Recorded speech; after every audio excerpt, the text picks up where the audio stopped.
आगे बढ़ते हैं। उड़ीसा के बालासोर में बड़ा रेल हादसा और रेल हादसे पर सूत्रों के हवाले से बड़ी खबर सामने आ रही है। सिग्नल नहीं मिलने की वजह से हुआ हादसा और शुरुआती जांच में सिग्नल फेल होने की बात भी सामने आई है। घटनास्थल पर रेस्क्यू का काम पूरा हो चुका है। कोरोमंडल ट्रेन को मेन लाइन पर ही सिग्नल मिला, लेकिन कोरोमंडल ट्रेन का ट्रैक लूप लाइन की तरफ मोड़ दिया गया और लूप लाइन पर मालगाड़ी से कोरोमंडल ट्रेन जा टकराई, जिसके बाद हावड़ा एक्सप्रेस से भी इसकी टक्कर हो गई। तो 280 से ज्यादा लोगों की मौत के इस कारण को लेकर के अब चूंकि लगातार जांच रिपोर्ट एक संयुक्त सामने आने की पहले बात हो रही थी और वो संयुक्त जांच रिपोर्ट सामने भी आ गई। इस रिपोर्ट में हादसे के पीछे सिग्नल को हुई गलती की वजह बताया जा रहा है। सिग्नल की वजह से ये गलती हुई। अब आप मानकर चलिए कि सिग्नल में गलती कितनी देर की रही होगी, लेकिन इस गलती की वजह से कितने परिवार के परिवार तबाह हो गए, इस पर और भी जांच की जाएगी, क्योंकि इस पर अभी संयुक्त जांच रिपोर्ट एक आई है और सूत्रों के हवाले से जानकारी इस पर यही मिल रही है कि कोरोमंडल ट्रेन को मेन लाइन पर सिग्नल मिला, लूप लाइन से दूसरी और उसको मोड़ दिया गया और वहां से आ रही मालगाड़ी से बोगियां जा टकराई। बोगियों के जा टकराने की वजह से जो दूसरी बेपटरी वो हो गई और उसके बाद हावड़ा एक्सप्रेस के साथ भी टक्कर हो गई। तस्वीरें अस्पतालों की दिखा रहे हैं। चीख पुकार मची हुई है, चित्कार मचा हुआ है, क्योंकि ये इस तरह का हादसा जिसके बारे में किसी ने कभी बुरे से बुरे स्वप्न में भी कल्पना नहीं की थी। परिवार चढ़ा ट्रेन के अंदर, लेकिन जब निकला तो वो सभी इस स्थिति में थे जिसे बयां भी नहीं किया जा सकता। लेकिन जानकारी ये सामने आ रही है कि घटनास्थल पर रेस्क्यू ऑपरेशन लगभग पूरा हो गया है। हालांकि जो मंजर है वहां का वो देखा भी नहीं जा सकता, ना उसे देखने की किसी में हिम्मत।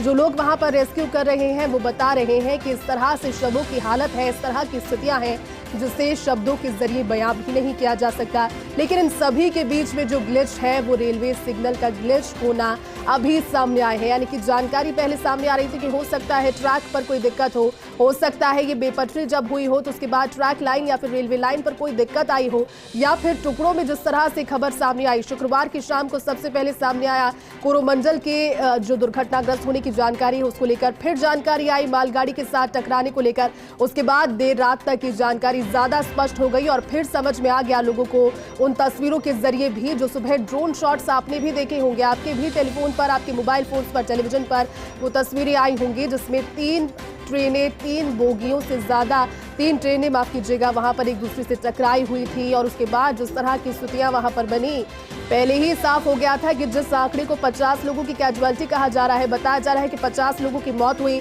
यह आंकड़ा सैकड़े को पार करेगा।